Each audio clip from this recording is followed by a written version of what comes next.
বলে সমস্ত পাপের খণ্ডন হয়।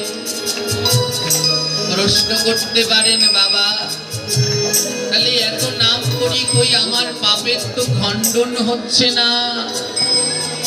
কেন জানেন? কারণ আমাদের নাম প্রভু গ্রহণ করেননি।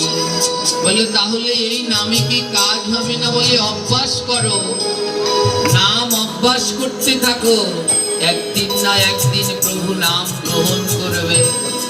বলে যেদিন আমার নাম ভগবান গ্রহণ করবে, আমি কি করে বুঝবো আমার নাম গোবিন্দ গ্রহণ করলেন?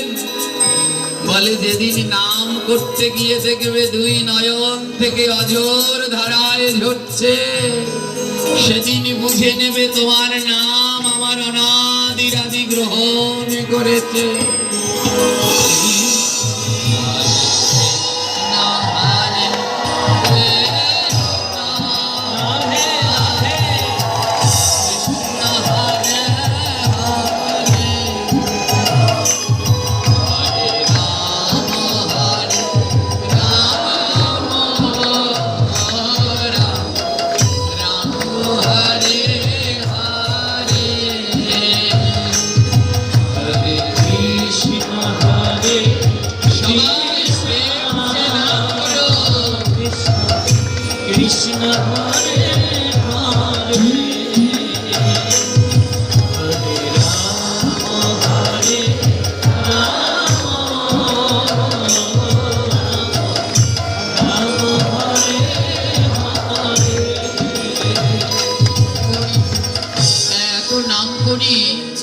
আমার নয়নে তো জল ধরে না।